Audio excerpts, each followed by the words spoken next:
Hi, I'm Derek Asham. Welcome to the stream. We are an online community that sources stories from you, our people on the web. And these stories are typically global, and we always use social media as a way of communicating directly with you about what's on your mind.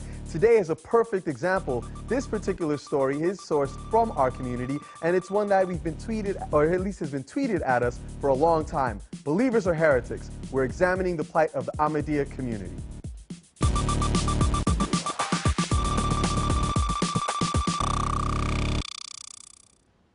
Our digital producer, Ahmed Shihab El-Din, is here with us, looking out for your feedback as always. Joining us today on the set is Egyptian activist, blogger, and poet Dalia Ziada. She is actually the regional director of the American Islamic Congress and was also named by Newsweek as one of the 150 most influential women in the world. Thank you, Dalia, for being with us. It's a pleasure. Talk to us about what you're doing in D.C. right now.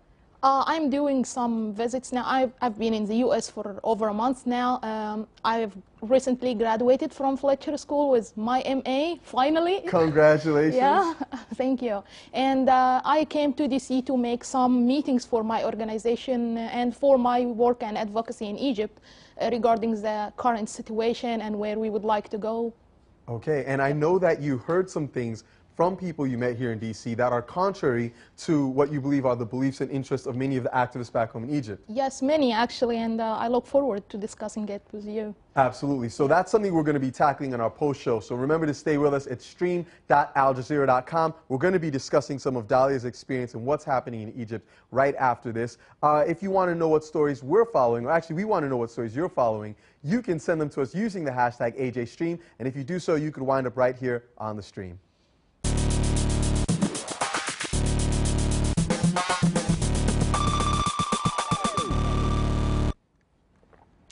On Monday, thousands of people in Bahrain took to the streets urging action against government officials who are accused by protesters of suppressing peaceful demonstrations.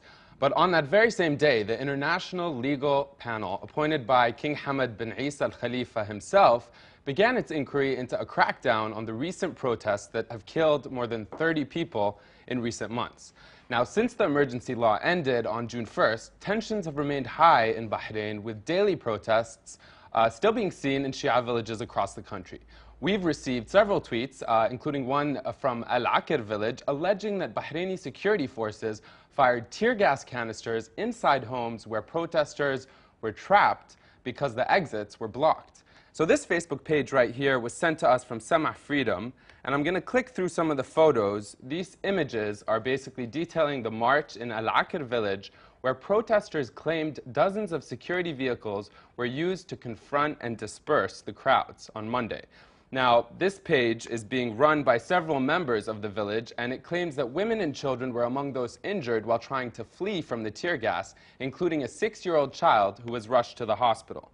Now, I'm just going to switch gears here to another tweet that came in from Ali Deeb, chronicling the same thing. I'm going to play this video. This is the video which allegedly depicts what took place with the tear gas canister coming into the home. Now, I must mention that we have not been able to independently verify this video, but it does bring to light some of the larger issues in Bahrain. And we saw earlier this week reports on Twitter that Sheikh Khalifa bin Ahmad al-Khalifa, the commander-in-chief of the Bahraini forces, asked Egypt to join the GCC after having already asked Jordan and Morocco. So what do you make of this? I feel it's a little bit funny. Because I don't find it logic. Bahrain is still a monarchy, and we have just brought down a dictator just a few months ago, if he doesn't know. So it doesn't make sense that now, while we want to build a new democracy, a new democratic economy, to go and put our hands with a monarchy that is now suppressing people inside Bahrain, as we can see in this video. So. Well, that's one vote against it, but if you want to tweet us, you can always share stories like this one with us using the hashtag AJStream. Derek? Now, we're focusing today on the Ahmadiyya community in this show. We're doing this because our online community, as I mentioned before, has relentlessly been tweeting us asking for a discussion on this subject. It's a very sensitive issue in the Islamic world, and we want to explore every angle. So, first, who are the Ahmadiyyas? They call themselves a sect of Islam, but critics dismiss them as heretics and non-believers. Why is that? The Ahmadiyyas are followers of Mirza Ghulam Ahmad, who was born in 1835 in the town of Qadian in India. His followers say that he was a prophet and a messiah sent by God to reform Islam, and that his advent had been foretold by the Prophet Muhammad. But those claims are considered blasphemous by mainstream Muslims who believe that Muhammad is God's final prophet and there will be none after him. Now let's take a look at a clip from, actually a short picture. This is an image from a meeting that was held just on July 23rd by an Ahmadiyya organization. They claim to have tens of millions of followers around the world, and this is from a meeting that they had in the UK where 30,000 people were in attendance.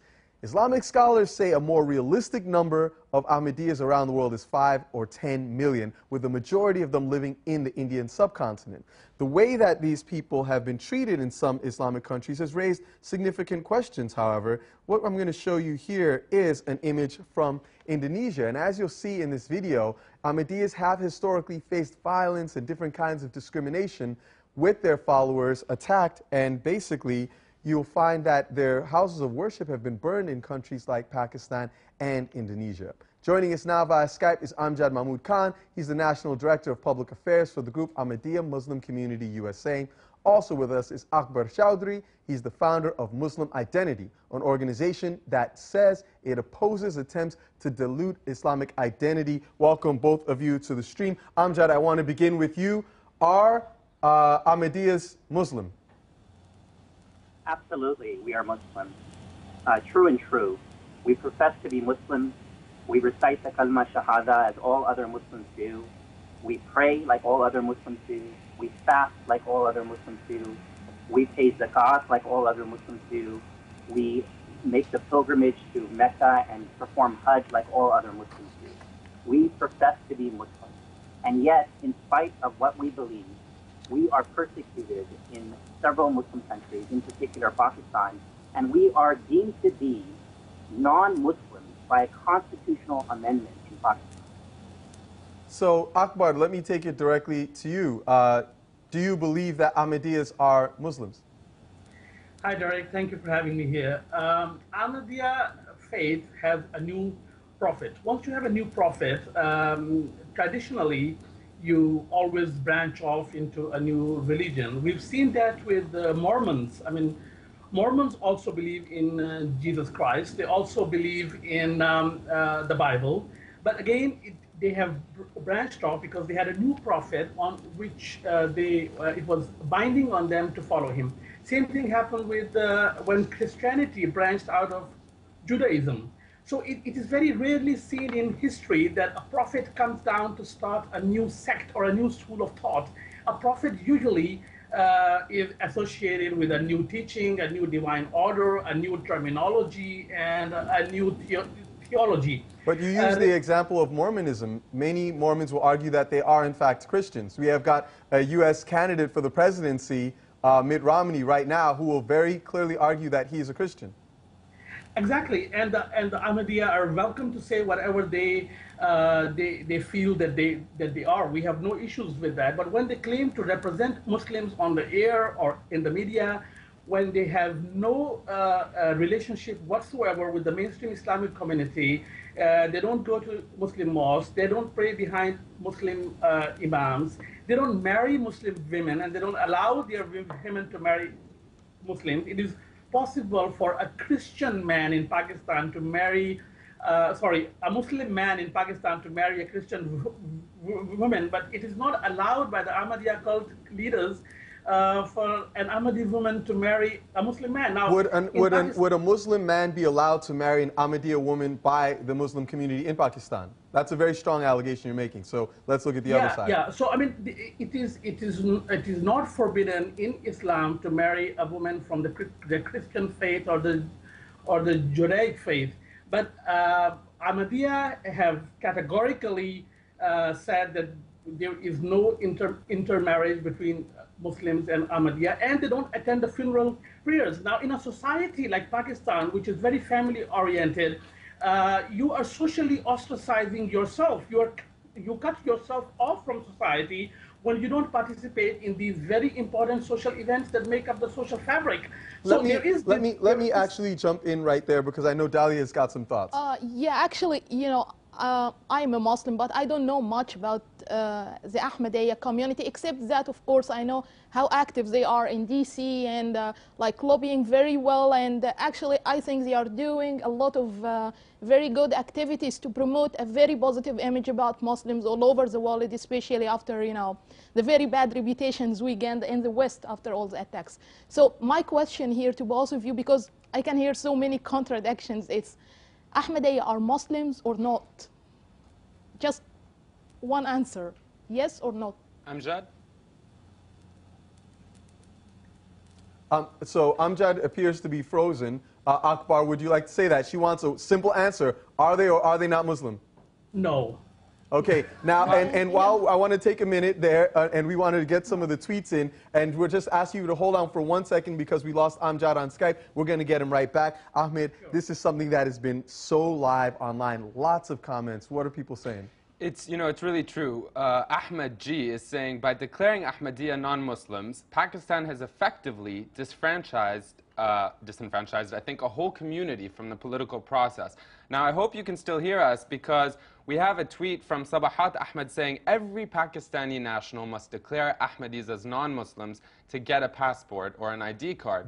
Now, so many people have been tweeting us this, but then we received this one tweet from Ahmed al-Nimr who's saying, anecdotally, his Ahmadiyya's flatmate showed him the Pakistani passport application and that you must sign that you oppose the Ahmadiyya's faith to be granted one. So this is an interesting point because we learned that you actually have to have your religion stamped on the Pakistani passport. And, and I'm actually interested to get your thoughts, Dalia, on this. You know, the question here, whose choice is it?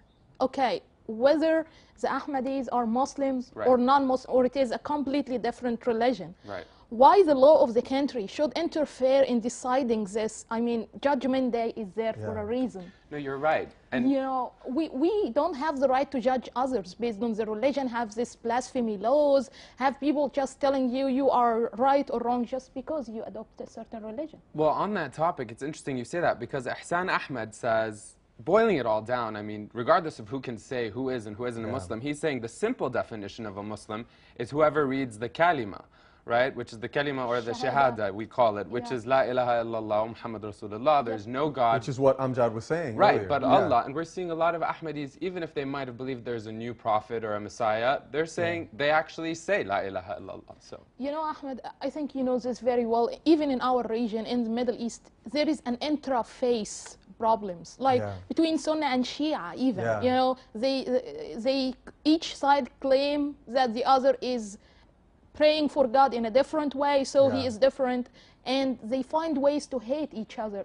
But for example, you find the same people tolerating, for example, someone coming who is a Buddhist, someone who is worshipping something else different. So how come you can tolerate the one who worships the same God as you, and you can accept working or dealing with someone who doesn't believe in God? I think that's a very important question, especially in this case. You know, we are hearing these arguments that actually Pakistan has taken very strong steps to outlaw certain aspects of the faith, and people are prevented from doing basic things. I think, you know, what you're talking about and what we're all witnessing is that it's become institutionalized as part of the government, and that's what you're objecting to or questioning, as is Atif Ahmed saying Ahmadis are booked under Article 298C for calling themselves Muslim, which can lead to 3 years imprisonment and a fine. And I just want to highlight the part of the law that we found. So this is a part of the Pakistani Penal Code. It says, any person of the Qadiani group or Lahori group who call themselves Ahmadis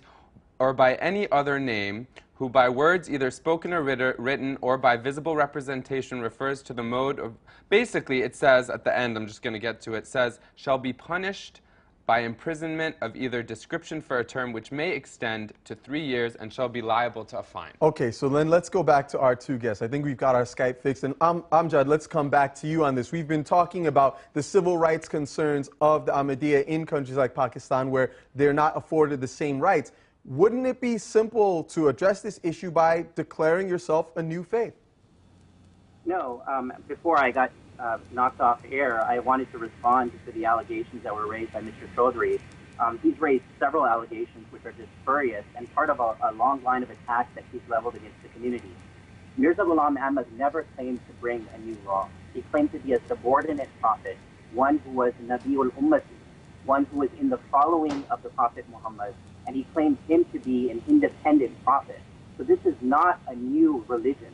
This is fulfilling the promise that the Prophet predicted, which that a Messiah would be necessary and a Nabi would be necessary to come. And Mirza Ghulam Ahmad claimed to be occupying those roles. Now, as far as Pakistan is concerned, anyone who professes to be a Muslim, that is, anyone who declares their Shahada, should be accepted as Muslim. No man or government should determine whether someone is a Muslim or is not. That reservation is left for God alone. Now, in these particular laws, over 1,000 individuals, which include Muslims and non-Muslims, have been prosecuted under these vague statutes. And the punishment attached to that is death. So if I'm an Ahmadi Muslim, and I profess to be an Ahmadi Muslim, and if I recite the kalima, or if I say Assalamu alaikum, or if I put an Arabic script on a wedding invitation card, or if I simply put Arabic script on a tombstone, these are arrestable offenses, and I can be charged and sentenced. So now, Amjad, I'm going to stop you there because I think we've lost Akbar. We're going to try to get him back on Skype, and we're going to come back and give him an opportunity to respond to that point. Dalia, it seems there are very strong positions from the theological perspective. Why do you think this has come to be a matter that goes into the state, that comes to actually address the rights that people have before the law? I think it all has to go back to the dictatorships. These regimes that want to gain legitimacy by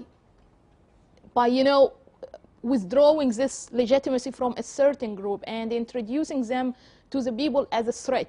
This way they gain this legitimacy, like we are protecting you from this threat. But speaking from a civil rights perspective, and I've been a civil rights activist for a while, it's really important to understand that the law of the country is something completely different from how God judges us. We are not gods. Why should we play God in people's life? Why should tell people what they should believe in and why they should not believe in? Let's bring this to Akbar. How would you respond? Yeah, it's a very strange thing that is being said here. Any country that is based on a religious foundation, as Pakistan was, has a right to legally. We are not, what people feel inside themselves is not the business of the state. I mean, Israel was founded based on Jewish identity. It has a right to determine that the person who lands inside Israel and claims to be a Jewish citizen, which they allow by law, they have the right to determine who is a Jewish citizen. If you were to go to Israel today and say, I'm a Jew, they will say, we're going to apply some tests and make sure that you are a Jew. Same way Saudi Arabia is going to determine whether a person can enter Mecca or not, because there are certain laws around that. Akbar, I'm sorry, I just need to interrupt you for a second. I have to ask you, a lot of Muslims feel very strongly about those Israeli laws about how people are treated based upon their religion. Are you saying that from the Pakistani perspective, those laws that distinguish treatment based upon religion are justified? I would need to go into them one by one. The head of the FIA in Pakistan, Wasim Ahmad, is an Ahmadi. There are generals in the army. There are inspector generals of police who are Ahmadis. They have passports. They travel all over the world. Pakistan, because the Constitution of Pakistan does not allow a non-Muslim to become the prime minister or the president of a country. Therefore, they have to put certain tests in place in order to satisfy that condition. So regarding the blasphemy laws, I have some facts and figures here. Akbar, before you go to the facts, go ahead. Yeah, I think... Amjad, one moment. Let's get Dalia in. We'll come right back to you. Just very quickly, I can see all the examples you've mentioned are for extreme countries, and they have many political and complicated issues that we cannot compare to the ideal civil rights society that respects individual rights that we all are looking forward to. Now, let me let Amjad have an opportunity. Akbar, hold on one moment. I'm going to come back to you, Akbar, in just a second. Let's let Amjad get a response. Go ahead. Thank you. Appreciate that. There is no other Muslim country in the world that has a constitutional amendment that declares explicitly a community to be non-Muslim. There is no other Muslim country in the world that requires its passport applicants to declare and attest to their founder to be an imposter. There's no other Muslim country in the world that actually attaches capital punishment for a crime based on freedom of conscience. This is the state of affairs in Pakistan. To say that the Muslim world permits this is to misstate the record. That is simply not accurate. There have been hundreds of Ahmadis who've been prosecuted under these laws. Over 300 have been killed since 1974, since this amendment. 99 were killed last year. This is a tragedy. I advocate for the rights of these Ahmadis in court. I defend these Ahmadis and I hear their stories. For Mr. Chaudhary to sanitize this persecution, to say that these laws are justified, when it's very clear that the case of Asiya Bibi, the assassination of Salman Taseer, of Shabaz Baki, that these laws are emboldening those like the Tehreek-e-Taliban Pakistan, who would kill the innocent and the vulnerable, is to really whitewash what is happening in Pakistan. Legally, it's untenable. There is no basis. It violates the most important covenant, international covenant, the ICCPR, to which Pakistan has signed. They are violating international law with these laws. And it's time, and I hope that people like Akbar, who render frivolous allegations against our community, regardless if you are a member of our community, surely you can see the compassion here. Now, Amjad, I'm going to interrupt you there because speaking of community, we're getting a lot of comments from our community. That's right. Yeah, Akbar, I want to put one question to you, but I understand you yourself were part of the Ahmadiyya, you could say faith, and then now you're not, and you are part of a moderator of this site called Khatam-e-Nubuwat. So I just want to read something that you have describing Ahmadism as a pseudo-religion whose leadership exploits its members socially, psychologically, and financially. Now that's quite a switch, and if you wouldn't mind answering this concern by Jillian C. York, she's asking us if we're going to cover the ban on social media amongst the Ahmadiyya community. Yeah, I left the Ahmadiyya because I think it to be a cult. I mean, I don't know what Amjad is doing on a social media program here, because their founder has banned Facebook, and everybody knows about it, and it is right on their it's right on their website. And then when these revolutions were happening in Tunisia and in Egypt, they were against the Arab Spring, and their women are not allowed to vote or hold office in the general body of the Islamic community. That's okay, we're getting low on time, Akbar. I'm sorry. So, Amjad, how do you respond to those allegations? That is why we call them a cult. Each and every one of those allegations is so patently frivolous. It's absolutely true. It is right on the website. Akbar Chaudhary is promoting is completely wrong. Our women can vote. Of course they can vote. They hold office in our community. The idea that somehow we are a community that's a cult, we are established in 190... Amjad, are Ahmadiyya allowed to use Facebook? Absolutely. There's no ban on... Oh my God. This is... Everybody on Twitter is tweeting. Everybody on Twitter is tweeting that they are not allowed to use Facebook. It's right on their website. If I may just qualify this, the claim came on one of your websites, Akbar. So it's just a claim, and a lot of people on the Ahmadiyya community are saying that there are just cautions against the problems in Facebook. I can send you the URL with the actual link in there. Ahmadiyya community. There's an official Twitter page of the Ahmadiyya community. Ahmadi Muslims are allowed to use Twitter and LinkedIn. There was a policy put in place to guard against the risk of individual Facebook use, because there were individual members who were being targeted. There's defamatory language against them in the interest of protecting their hijab and their privacy and their security. The head of the Ahmadiyya community discouraged the use of individual Facebook. To say that there is an outright ban on social media is really to distort the record. Amjad, I'm going to interrupt you there because we're going to continue this conversation in the post-show. Dali, I know you have some questions. There's some very interesting things going on. I know for a fact that Ahmadiyya and non-Ahmadiyya are on Twitter because they've been tweeting us like crazy, and they're continuing to send in comments. If you want to join this conversation, come with us to our post-show, streamed at Al-jazeera.com. Some of these issues we've talked about today, including the claims of intolerance and violence against the Ahmadiyya in Pakistan, are going to be covered as part of Al Jazeera's Activate series later this year. We're going to keep you updated. Stay with us. Tweet us at AJStream to join this conversation. Remember, stream.aljazeera.com. We will see you online.